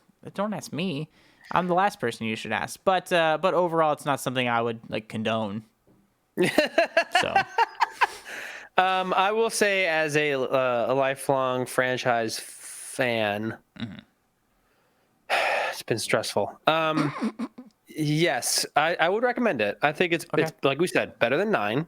Yep. So it makes up for the absolute insanity that is that movie in quite a few ways. I think that Jason Momoa is by far the best villain or antagonist of the entire series. For sure. And yeah, I recommend it. I will say I'm kind of bummed that we don't get to see any, Paul Walker, Brian O'Connor interactions with Jason Momoa. I think that'd have been fun. Yeah. I don't know. Again, lost Dave. Am I still streaming? I don't know. Dave's gone. This is a recommend for me. Dave, are you back? Yeah. What the fuck was that? I thought the stream went down. I was like, so right on time. But no. you stayed. That's really weird. I started talking as if I wasn't on stream anymore. But yes, so it's a recommend for you. Yes. It would be fun to see them interact. But again, I haven't seen a Paul Walker Fast and Furious movie in a long time. So I don't know. I'm sure they get along just fine. But we're moving on to, God, greener pastures, shall I say? Is it? the greenest of pastures. We're talking about a movie called Airplane versus Volcano from 2014, starring the love of my life, Dean Cain. I National regret all of my life choices. treasure and a hero to everybody. So I have a little trailer for Great. this movie, Airplane versus Volcano. So I'm gonna use the bathroom and make you watch this on your own. oh, I deserve this. So whatever, we're gonna watch this thing. Ladies and gentlemen, the captain's telling the fasten seatbelt sign as we make our descent to Kauai. Excuse me. We're actually preparing to land. Do you mind bringing your seat forward? I think a submerged volcanic shelf has surfaced. Joseph? We may be experiencing some technical difficulties. Radio's malfunctioning.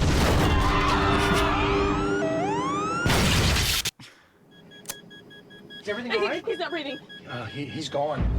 He's Air Marshal Kirkland. We need to Spoiler pilot out of the alert. seat. What's going on? I like this movie a lot. What is that? Oh my God. That's a volcano! Mayday, mayday. This is flight 7389 requesting immediate emergency assistance. Only a matter of time before this thing rises, and it's big. Get everybody inside now! Everyone must evacuate the beach. What are you doing? Can you fly this plane? Hang on! Good stuff. Those Top to people will bottom. die up there if you don't do something. Then they're dead in the air! We're gonna face this thing head on.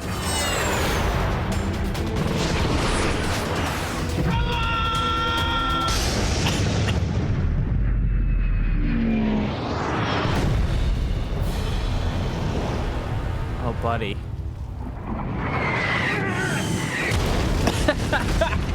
How do you not do this professionally? I love this. This trailer is gold, Dave. Thank you for letting me watch this. I appreciate you. You're welcome.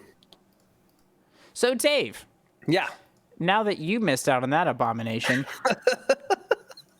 tell me what the story of Airplane versus Volcano 2014 is. Now, Good luck, Wendy. Usually when Blake asks me this and it's a ridiculous movie, I have to take a breath, okay? Just to show everyone what we're in for. Yes. So, It's a lot. Airplane versus Volcano is about an airliner who's making their way to Hawaii when out of nowhere, multiple volcanoes just shoot out of the fucking ocean. Yeah. Fully grown, just spewing lava and ash, and they're in a big circle, and the plane gets stuck in the circle. Yeah. Hot And, magma circle. And of course the pilots die in the movie. So Because- now it's up to our random sitting in the back of the plane character, Dean Cain, named Rick, to save the day and fly almost everyone, some of the people to safety.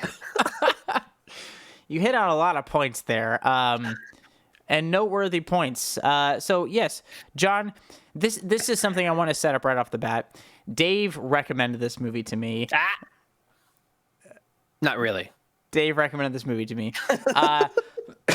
So Dave saw this on Reddit. Explain this.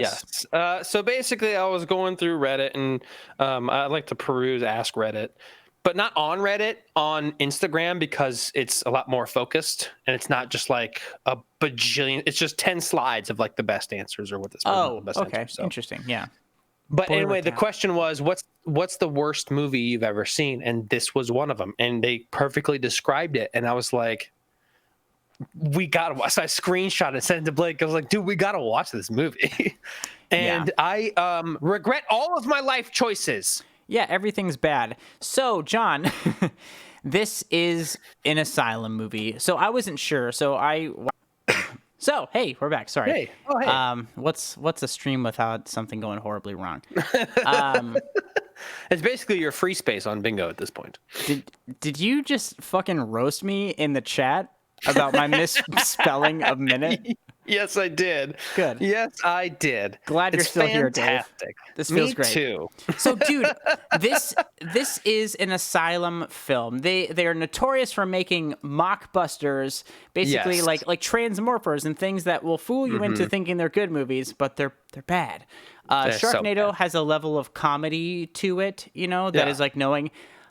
I look for that stuff because I like bad movies, but not when they're like knowingly bad. This felt way too genuine, and it made me uncomfortable. The act, like I feel like people were really trying, and it was weird. It was a bad feeling. I'm not gonna lie. Yeah. I mean, honestly, 5 minutes in, I went, Uh-oh is right. uh-oh. Uh-oh is exactly right, Dave. I started this movie, and probably 5 minutes in, I was like, Dave, this guy movies, I'll tell you what. Oh, man. So, yeah. yes, it's Dean Cain flying a plane through a tornado fire circle or something around Hawaii. The volcano fire circle. It also has earthquakes? There's something. There's some seismic activity involved with the creation of the earth, or with the creation of the volcanoes. It doesn't make sense. It doesn't have to make sense because we're talking about action on a plane, nonetheless. What was your first impression of this movie? My first impression was, uh-oh. Uh-oh.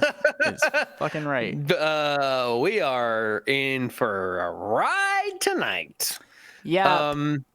I will say my overall first impression of this movie, though, is like, man, I really wish there were other people here with me right now. Yes. Don't watch this movie alone. I did too. I laughed a lot. I was like, oh, nobody's here. I laughed so much, and damn it. I know. I wish we could have watched this movie together because, like, there's a lot going on. There's a lot going on. So I want to hop into our likes. Dave, do you have any likes? I'm going to hop into my likes because I have some likes for this movie. So first off, effects, 10 out of 10.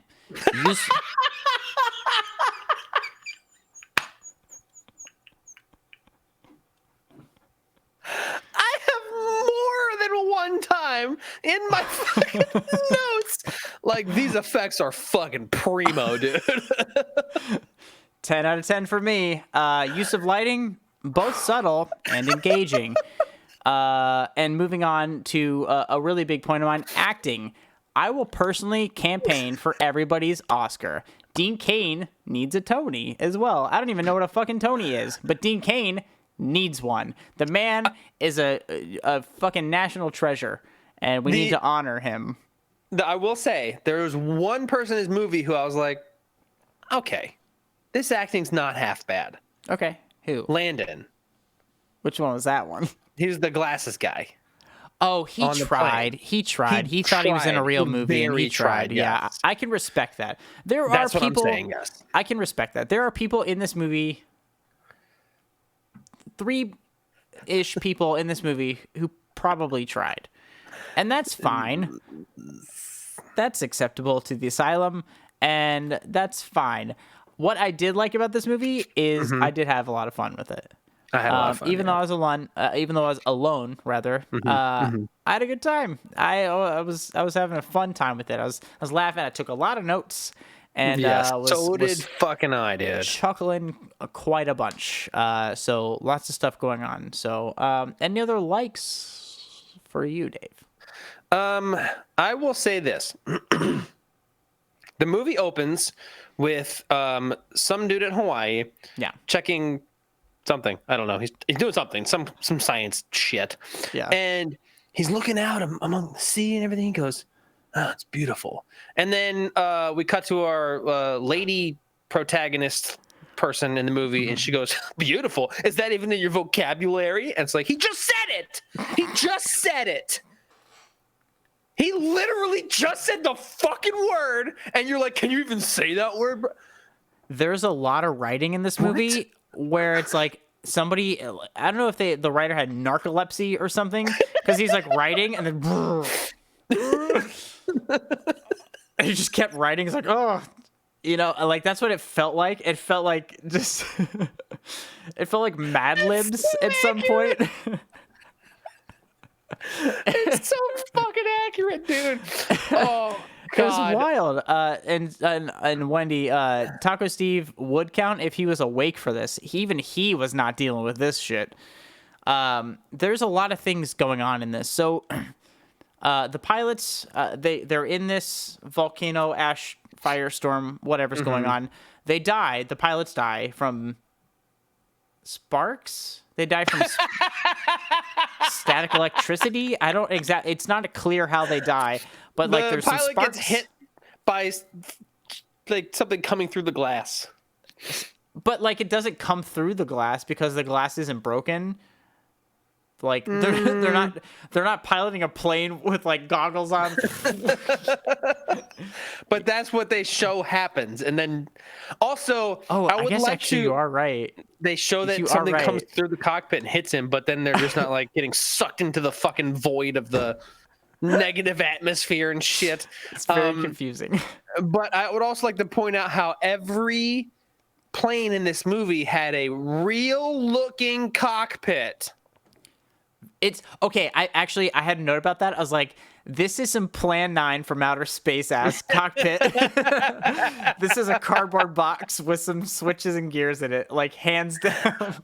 Oh, also, I like how, okay, anybody who's ever been in a plane or seen one knows that the windows, the front windshield windows of a plane, they're massive. And seeing the people behind it, they look small. Yeah. But the pilots in this movie fill it out like this. Like it's the smallest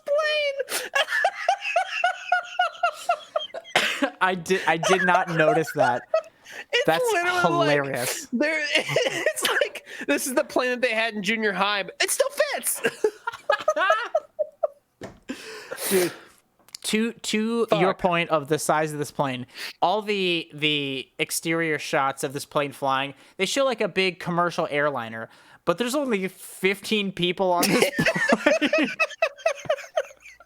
They just left everybody in coach. They just fuck them. They're gonna die anyway. There's only 15 people on this plane. It's so funny. Speaking of the people on the plane, I love that the movie starts with them, please prepare for final approach. And, a final approach always takes about a half hour for anybody who's never been on a plane. Yeah. Final approach is always about a half an hour before you finally make it. Yeah. And apparently everybody on this gigantic plane that is somehow really small on the inside waits till final approach to start speaking to their fucking co-flying friends here. Like everyone's just suddenly like, hey, so where are you from? What do you do? Like, what? Yeah, the most awkward conversation starters ever. If I'm on a plane and we're like I'm like, oh, we're coming into our final descent. I'm like, thank God I made it. Nobody talked to me. If somebody started talking to me, then no. Not unless something absolutely crazy happened right before that. Right. Like we hit massive turbulence. Like, okay, final approach. I'd be like, Jesus. You know what that warrants out of me? Wasn't that crazy? Yeah. And that's it. Cool. Yeah, I'm not asking your backstory. Leave me the fuck alone. I don't care. I just want to get off this plane and not breathe your breath anymore. Thanks. I will say that I really like how the writers of this movie were like, you know what this movie needs? What? A terrorist. Yeah. Okay. Can we get into this? Because okay, I was watching this movie and they introduced all these people. There's these sweet people and there's this guy who's like hates flying, has a migraine, who has like an accent, and I was like, that guy's gonna be a terrorist, isn't he? They're gonna fucking make that guy a terrorist. I was like, I can already see through this racist ass movie. I was like, this guy's gonna be a terrorist, and he's not like an explicit terrorist, but he's the one who causes trouble for everybody. Yes, and it's like, yo, and why, Blake? Because he has a headache. Oh yeah, because he has a migraine. Ow, my head! I'm gonna kill everybody on this plane. He literally is so mad because I hate, like, literally they're making the final approach and sir, can you please put your tray back up? And then he just grabs the fucking flight attendant's arm. He's like, do you have any aspirin? And she's like, oh, we're all out, which is a lie. Yeah. And then he goes, oh, I hate flying. It's like, literally, I was like, what? Okay, why are you just now saying this, number one? And number two, you're almost there, guy. Dude, everything about that made my skin crawl. I was like, oh no, oh no, this is gonna be bad. So things happen as the plane is going. Of course, the pilot's dying, and Dean Cain, Superman himself from the TV show, was like, I'm a flyer guy, I'm an air pilot man. I can do this. And so he gets behind the cockpit, and the plane is stuck on autopilot, but he's just like, ugh, ah, ugh, the whole time. That's his entire thing. It's like jerking hard on the wheel and like to like avoid falling like debris from the volcano spitting stuff out. And he's doing that. So while they bank really hard, one time the drink cart comes zooming back through the aisle of 15 people, and it crushes this man's arm and gives him a compound fracture. And so you know how they fix this, Dave? How? They crush his arm back into place through his sweater. They don't even pull his sweater up or anything. Like, nah, crunch. And they crunch his arm back into place. And I was like, cool, man. That guy's going to die of a horrible sweater infection. And dude, there's so many things that I want to talk about, but in terms of the flight attendant, who was apparently also a medic, she is in the cockpit for 5 minutes with Dean Cain. And he's like, we can get around this autopilot, but I need you to there's a circuit down there. I need you to go in there and flip the switch. Why? If it's on autopilot, can't you do it yourself? And then she gets down there and somehow flips the fuel dump switch, which is in the circuit breaker, which is just a bunch of AutoZone switches that they bought. Yeah, straight up. And then instead of being like, what the fuck, turn it back off, Dean Cain is like, let me get in there and struggle and almost light us on fire before I can flip it off. It was straight up like, I should have never trusted a woman to do it kind of energy. It was crazy. And like literally he's like, it's this, first off, she can't see these switches. It's like, so she's like doing this kind of thing. He's like, it's the one that doesn't look like the other ones. And she's like, can't see it. But she goes, I think I found it, but it's a switch that looks like all the other ones. And I was like, what? So God, it's bonkers. They also show a lot of like when the dramatic scenes happen in the like the coach area, like the passenger area. They start showing close-ups of people we've never met or are introduced to. I'm like, who's that? Who's that guy? How did he get here? I've never seen him before. I don't know. I will say hilarious. Probably my favorite part of the entire movie is the Colonel. I think that the Colonel, they hired a guy to act. Yeah. And then he dropped out because he's like, this isn't a real movie. And then they're like, hey, you're old. You want to be our Colonel? I've never acted before. That's okay. Just get in there and get angry. And so the whole time he literally is just like, no, how dare you? I don't want to do that. Go sit down, soldier. Dude, it's literally like they hired somebody's dad or grandpa or something. They just didn't feed him for a couple hours, so he got like real worked up. Like he's like really wanting lunch, and so he just started yelling at everybody, and they filmed it. This military, so the plane is trying to get in touch with the military command center or whatever, so they can be saved. And the military command center is actually just like a medium-sized conference room from like a Marriott they rented in Tulsa. I don't know. But it's something with like shutters on it and stuff that is easily accessible from the outside. I don't know. It's confusing. But the tech guy, Landon, the tech guy with glasses, hacks something to like divert the communications from a satellite directly to it doesn't make whatever science things, tech things, computer. I'm a computer guy, and he's able to contact them, and they're cool. We're gonna save you, and I was like, great. You should do that. And the military command guy was like, no, we're not going to risk this guy was right, by the way. He's like, we can't risk all our men to do this. all these people on the plane start dying in various ways, but by the end of this movie, spoiler alert, they lose about 60 military people to save 4.5 people who survive this plane. It's crazy. Two things about the military guy. Well, one thing about the military guy and one thing about something else, because we don't have much time left, and I really want to talk about these things. Yeah. He's like, no, we're not going to do that. We're not going to risk my men to save those few people.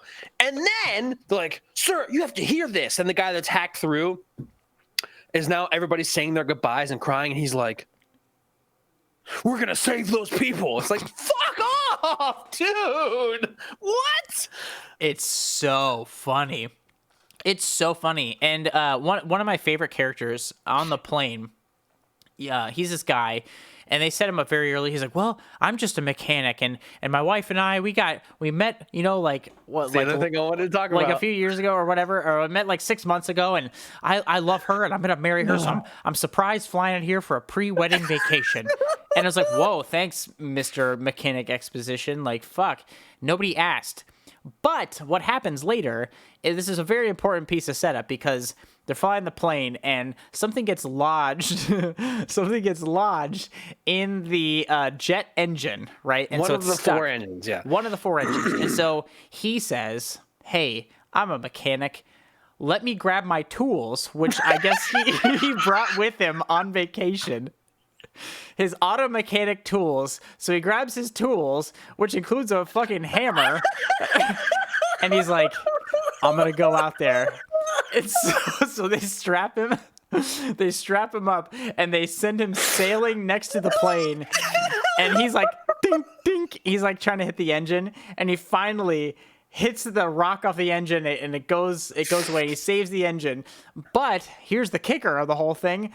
They attached him with like a bunch of seatbelts. And so they're pulling him in. And everybody's cheering. He's like, I did it. I'm going to see my fiance or fucking whatever.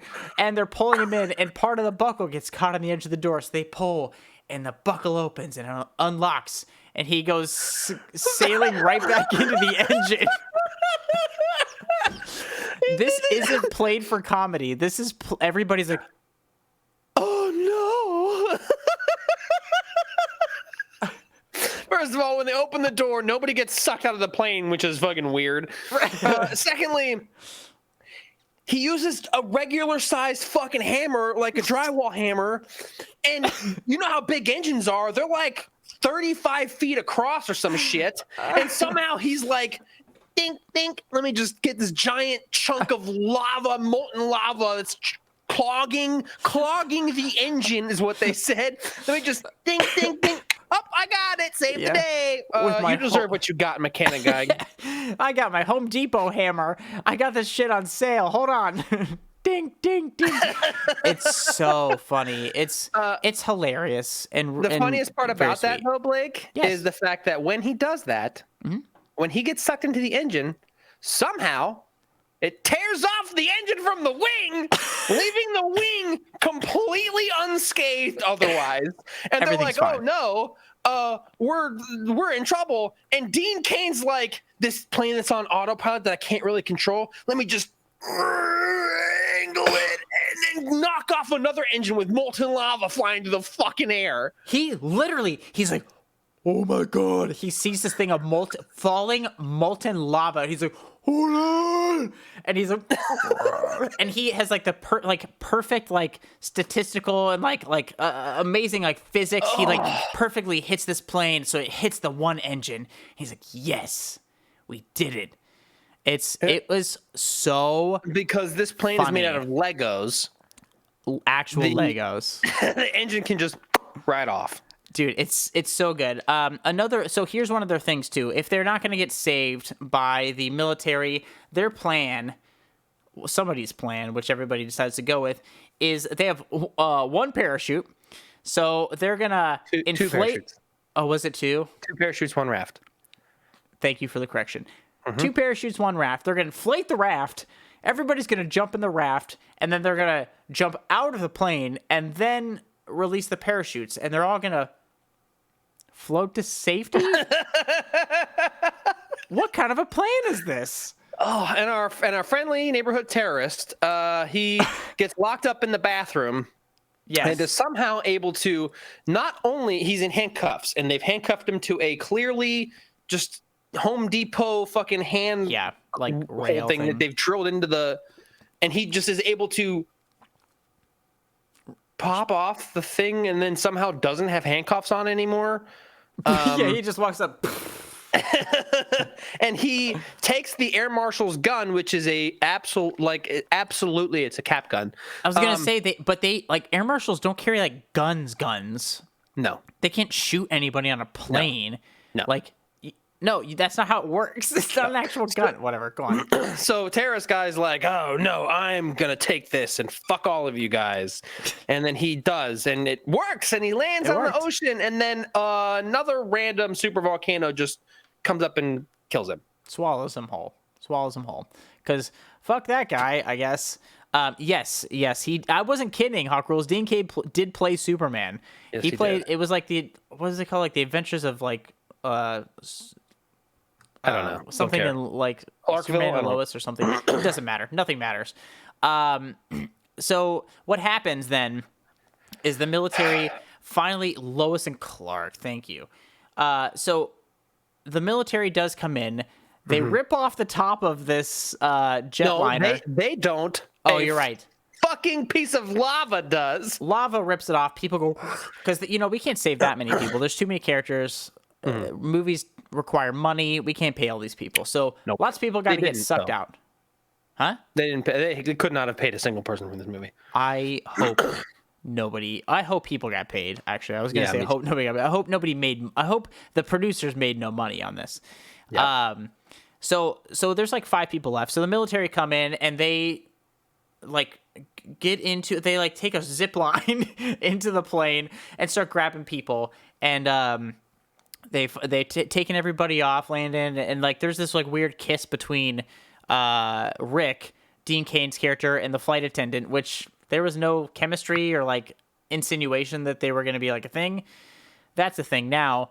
But Rick, he can't go because he took a tiny piece of slate to the nipple and he's like, I'm not going to make it. And I'm like, that's legitimately just a flesh wound. It didn't even go in that far. But he's like, I gotta get, man. Leave me. And everyone's like, no, it's not really that bad. You're just being dramatic. And he's like, no, leave me. Leave me. I'll never live this down. Yeah. The guys at the gym will never stop making fun of me. So he literally just takes a little piece of is it really for free? I rented paid $4 for this motherfucking movie. We're the problem, Dave. We're the problem. We are the problem. Anyway, so everybody gets saved. Oh, actually, thanks for the link. Now that I never want to see this movie again. Rick dies. Everybody's saved. The volcanoes. Rick sacrifices himself. Yeah. Because when they save people, they give him 200 pounds of explosives to stop a mega volcano. Oh, that's right. From erupting any further. I checked out towards the end of this.